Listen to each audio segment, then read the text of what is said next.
Muy bien, les doy la bienvenida a la 10ª sesión de las clases de teoría política, correspondiente al martes 5 de mayo.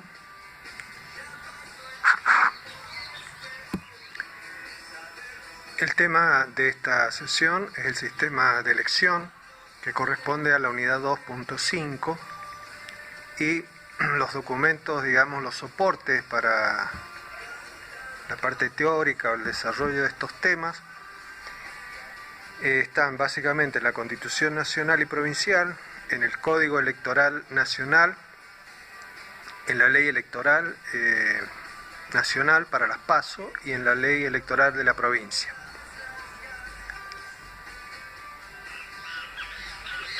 Hasta ahora que hemos estado trabajando en esta unidad 2, como ya les habíamos anticipado,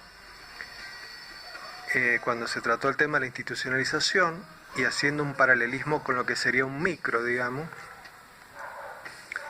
lo que estamos tratando de hacer ahora es de ir desarmando ese micro y viendo las distintas partes que lo integran, digamos, y cómo funciona. Porque estamos tratando de responder a la tercera pregunta que va vinculando los temas, que es cómo funciona y cómo se manifiesta la política. La institucionalización, ¿qué vendría siendo?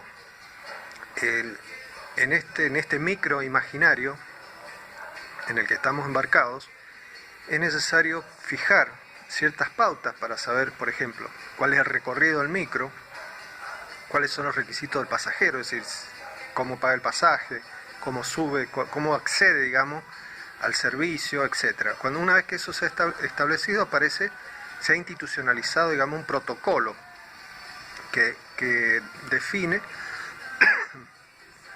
el funcionamiento de ese micro. La ideología vendría siendo cuál es el valor o qué se pretende, cuál es el bien que se trata de alcanzar con eso. Y es la de ofrecer un servicio público a un valor relativamente económico, digamos, que permita a la gente trasladarse y realizar sus actividades de un lugar a otro de manera más o menos rápida y segura. Ahora, ese micro tiene un conductor, tiene alguien, digamos, que maneja el micro, que vendría siendo el chofer. Y aquí aparece el tema del gobierno, es decir, quién es el que conduce, quién es el que dirige ese micro, el chofer. Lo que los vamos a plantear ahora, siguiendo con el paralelismo del micro, es cómo elegimos. Supongamos que nosotros pudiéramos elegir, es decir, aquellos que van a subir al micro, elegir quién va a ser el que conduzca ese micro. Entonces ahí aparece justamente el tema de la elección. Cuando se vio el tema de gobierno,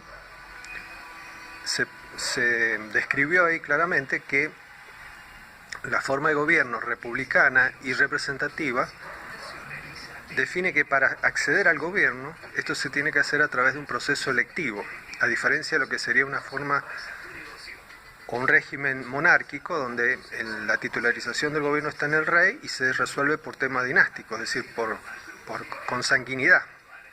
Pero en una república no funciona este mecanismo, entonces se apela a la elección.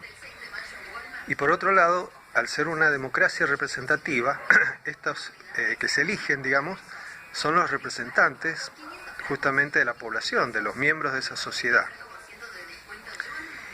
Por lo tanto, estamos en este punto, es decir, cómo son los procesos, cómo es el sistema a través del cual se define quién es el que gobierna. Esto se llama proceso de elección. Por lo tanto, ¿un proceso qué es? Un proceso es un conjunto de actividades que son consecutivas, es decir, que tienen una secuencia, cada una va siguiendo a otra y que cada una necesita de la anterior para desarrollarse. En este caso, la elección también implica una serie de actividades consecutivas, cada una de las cuales va preparando la siguiente. Entonces, en un sistema de elección, para poder entenderlo, podemos apelar a lo que se llaman los elementos analíticos. ¿Se acuerdan cuando trabajábamos en la unidad 1 los elementos analíticos de la acción social, que aparecía el actor, interactor, etc.? Acá también podemos definir algunos elementos para entender el fenómeno. Esos elementos son las situaciones, aspectos y momentos del proceso. Las situaciones son tres las que se pueden dar. Es decir, que tiene que ver con una manera de definir los actores de este proceso, que es el elector, el candidato y el representante. El elector, ¿quién va a ser el elector? Van a ser aquellos que están habilitados para participar en este proceso, es decir, que están legitimados para intervenir en el proceso electivo. Los candidatos, ¿quiénes son? Son aquellos justamente que se proponen, están habilitados para proponerse al electorado para que los elija. Y los representantes, ¿quiénes son? Son aquellos que van a resultar electos en ese proceso y titularizados. Los aspectos, yo decía que eran tres elementos: situaciones, aspectos. Los aspectos a considerar acá son el sufragio y el voto. ¿Qué es el sufragio? El sufragio son las condiciones que se establecen para definir justamente la situación del elector y de candidato. De elector, perdón. Es decir, son aquellos requisitos que se definen para que alguien pueda adquirir la condición de elector. ¿Y el voto qué es? El voto es la expresión de la voluntad del elector. Es decir, es la manera como expresa a quién elige. Respecto de los momentos, son etapas del proceso. Encontramos 4 etapas que podemos diferenciar. La etapa de selección, que es la primera, como dijimos que es un proceso, cada una es consecutiva, es decir, se va dando esta primero y después siguen las otras. La selección, ¿qué es? Es el momento en el cual se definen quiénes son los que tienen interés en ser presentados como candidatos. La nominación es cuando se define dentro de aquellos que tienen aspiraciones para ser candidatos, quiénes van a ser realmente los candidatos. Esto lo hacen los partidos políticos, obviamente.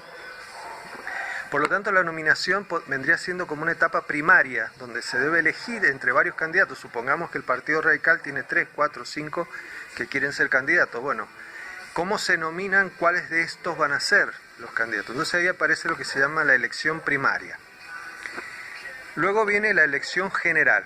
Una vez que ya están nominados los candidatos, es decir, el Partido Radical o el Partido Justicialista, etcétera, define van a ser este, aquel y el otro, entre esos hay que elegir cuáles van a ser los representantes. Esto corresponde al tercer momento, que es la elección general de los candidatos.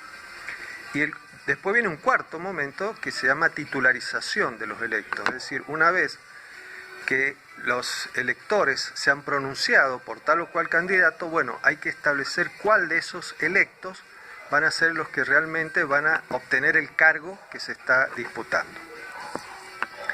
El último elemento que tenemos que considerar analítico del proceso son lo que se llaman las modalidades. Es decir, para cada uno de estos elementos hay distintas posibilidades o variantes que cada sociedad define, elige, digamos, cuál va a usar. Entonces tenemos distintas posibilidades de sufragio, distintas posibilidades de votos, distintos procedimientos para hacer la selección, la nominación, la elección general y la titularización de electos. Eso se llaman modalidades. Bueno, con esto yo he tratado de cubrir, digamos, lo que serían los conceptos generales para entender cuáles son las características de un proceso eleccionario específico. En un segundo video vamos a tratar entonces ahora de aplicarlo y de describir cómo es el proceso electoral respecto de los cargos nacionales y en la provincia de Mendoza. Bueno, espero que les sea útil y que haya sido claro. En el segundo video entonces vamos a desarrollar el otro aspecto que corresponde a esta sesión.